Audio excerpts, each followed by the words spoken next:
Hello guys, in this session we are dealing with some of the concepts. बस कुछ concepts ethics के हम देखते हैं. साउंड क्यों नहीं क्रिएट हो रहा है?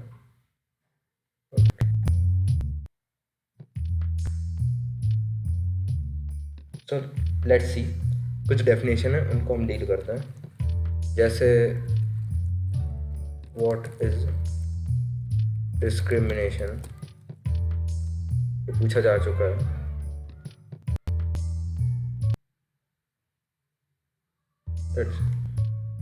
बैकग्राउंड साउंड को मैनेज कर लेता हूँ. What is discrimination? तो हम to make adverse distinction with regard to make adverse distinctions with regard to. ये डेफिनेशन है और एक डेफिनेशन है जिसे हम डील कर सकते हैं.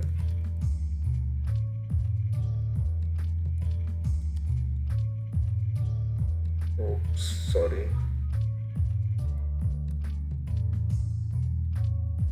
एक और डेफिनेशन ये है to distinguish unfavourably from others. To distinguish अनफेवरेबली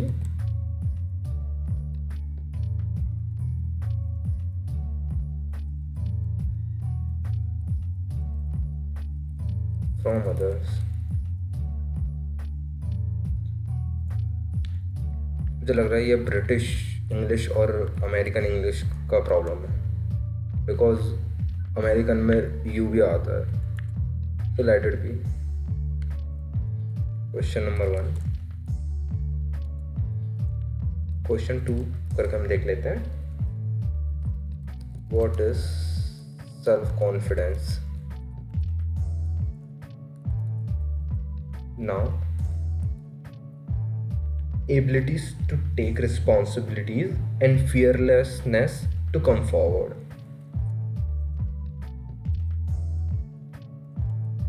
Abilities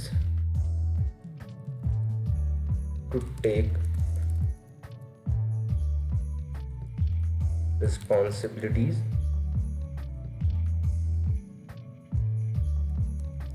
and fearlessness to come forward.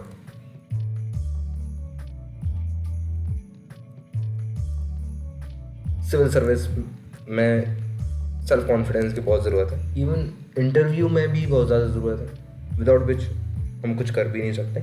Even life में भी ज़रूरत है ना. जब तक तो हमारी इच्छा ही नहीं हो रही है कि हाँ हम सिविल सर्विस निकाल सकते हैं, तो फिर होगा भी नहीं. अब एक और है, वो बात लगे कि बाद में हो चाहे ना हो, बट कुछ तो करना पड़ेगा ना.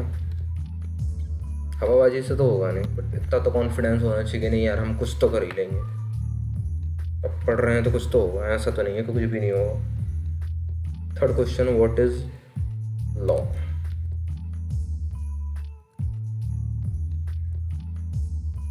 सो लॉ बेसिकली एक सेट ऑफ रूल्स और रेगुलेशन है जो कि कोई भी अथॉरिटी जो है वो बना देती है और सभी को फॉलो करने होते हैं. वो इसलिए क्योंकि ह्यूमंस के बिहेवियर्स को रेगुलेट करने के लिए. यूपीएससी में एक क्वेश्चन भी आ चुका है, difference between law and ethics. ये तो पूछा गया है. मुझे जहाँ तक याद आ रहा है कि एक और क्वेश्चन पूछा गया है कि लॉज कैसे ह्यूमन बिहेवियर को रेगुलेट करते हैं और एथिक्स कैसे ह्यूमन बिहेवियर को रेगुलेट करता है. ये सेम क्वेश्चन है बट पूछ चुके हैं 2-3 बार.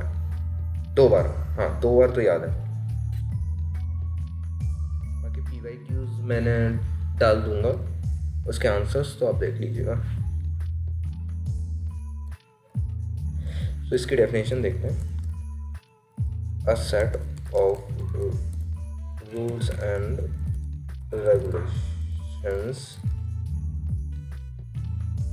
created and enforced by the administrator, authorities.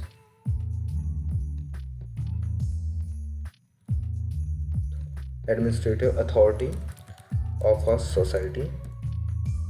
ये इसलिए भी सोसाइटी क्योंकि पहले एंशियंट टाइम में तो सोसाइटीज़ ही होती थी, नेशंस तो होते नहीं थे, और कंट्री भी, विथ द इंटेंशन, मेनली उनका इंटेंशन यही है, ऑफ रेगुलेटिंग ह्यूमन बिहेवियर। अब एथिक्स तो खुद एक इंट्रोस्पेक्शन से हो जाता है। अब कोई बंदा एथिकल है तो वो खुद सोच लेगा कि हाँ यार ये गलत किया है, वाइल वो इंसान जो ये सोचते भी नहीं है या फिर उनकी थिंकिंग कैपेबिलिटीज इतनी इम्प्रूव नहीं हुई है, तो वो भी प्रॉब्लम है। तो उनके लिए ये लॉज हैं फॉर द कॉमन गुड। एक और क्वेश्चन देख लेते हैं, कितना बचा है। Okay, what do you mean by transparency?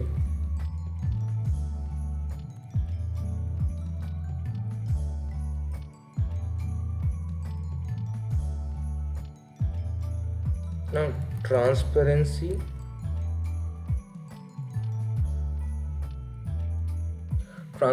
means operating in such a manner that it is easy for others to see what actions are performed. तो जैसे फॉर एग्जांपल पर्सनल रिलेशनशिप में बोलते हैं ना, बी ट्रांसपेरेंट, सब चीज़ मुझे बता दो किस किस के साथ चक्कर चल रहा है, so that is all stuff things, है ना। तो ट्रांसपेरेंट रहना बहुत ज़रूरी है। आजकल तो पेरेंट्स भी बोल देते हैं कि मोबाइल पे लॉक लगा के क्यों रखा है, ट्रांसपेरेंट ही रहो ना, क्या है ऐसा मोबाइल में, अब हम क्या बता दें क्या क्या रखा है। तो transparency means operating in such a manner that it is easy for others to see what actions are performed.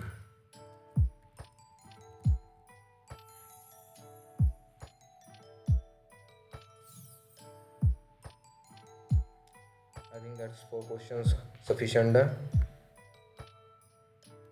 आपको अच्छा लगा होगा। कुछ क्वेश्चंस के मीनिंग्स या फिर गलती होगी तो मुझे कमेंट कर दीजिएगा, है ना। And I am ending this session, मिलते हैं नेक्स्ट सेशन में।